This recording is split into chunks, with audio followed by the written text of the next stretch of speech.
Assalamualaikum warahmatullahi wabarakatuh. Bismillahirrahmanirrahim.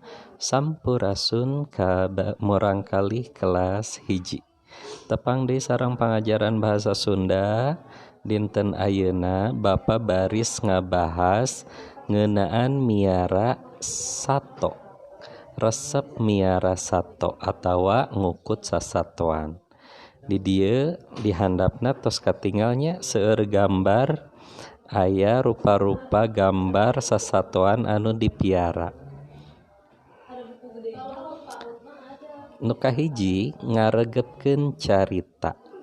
Di bumi barudak tuturkeun naon teks anu ku parudi dibacanya. Hayu urang dikawitan. Japati sajodo boga tisna, dikukuti anakna keneh, asalna mah tacan tiasa hiber. Anak Japati disebut piyik. Ta eta kalimat anu kahiji. Apal naon anu disebat hiber? Hiber teh hartosna ngapung atau dina bahasa Indonesia itu terbang, hiber. Terus ada anak Japati. Anak Japati dalam bahasa Sunda disebut piyik ya, anak-anak. Situ ada gambar ya, gambar merpati yang sedang diberi makan oleh seorang anak. Ayo orang tuturkeun deui. Kareseptisna miara sato, diurus mani tulaten pisan, tara tepi kaelat maraban, sabab bisi matak jadi dosa. Di sini diceritakan kesukaan Tisna itu memelihara hewan. Di sini ya ada Tisna tuh sedang memberikan makan ayam. Memberikan makannya itu dengan telaten, rajin. Dan kalau tidak diberi makan itu kan berakibat dosa katanya. Tah kitu kareseptisna teh. Ayeuna kupingkeun. Resep kana sato barigetan miarana. Tisna miara Japati sajodo ti anakna keneh.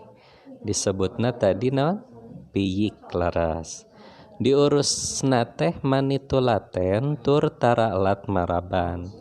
Lila ti lila Japatina galede jeung barisaeun hiber. Eta ringkasan cerita anu tadi ku Bapa dibaca. Ta ayeuna urang lajeng kana ingon-ingon. Naon ingon-ingon tuh? Sato kukut atau binatang peliharaan. Ada apa saja? Ada hayam. Hayam teh ayam, gambarna ayanya. Terus aya ucing, kalenci, lauk hias. Ieu sato anu aya dina gambar dinamakan binatang ternak, biasa dikukut, sato kukut. Sasatoan teh kaasup kana makhluk damelan Gusti Allah. Binatang itu termasuk ciptaan Allah.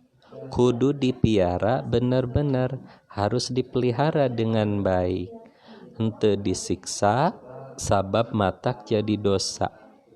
Salian ti sasatoan anu sok dipiara teh nyaeta tatangkalan. Ada yang tahu anak-anak tatangkalan itu apa? Betul, tumbuh-tumbuhan. Tatangkalan aya anu diarah hasilna jeung aya anu keur hiasan di buruan atawa di imah. Tuh, tumbuh-tumbuhan itu ada yang di arah itu hasilnya, terus ada yang ditanam sebagai tanaman hiasan. Dalam hal menerangkan kesukaan, di sini juga diberikan contoh beberapa macam-macam kesukaan atau kegemaran di sini ada tumpak sapeda. Tumpak sapeda itu artinya naik sapeda. Sapatu roda. Tah, saha anu resep main sapatu roda di bumi. Terus aya anu mengbal main bola. Oge aya anu resepna kana maca. Tah, ieu materi kanggo dinten ayeuna nu tiasa ku Bapa didugikeun kanggo pengantar dina pangajaran kadua. Salajengna di bumi barudak sadayana muka buku paketna dina pangajaran 2-nya.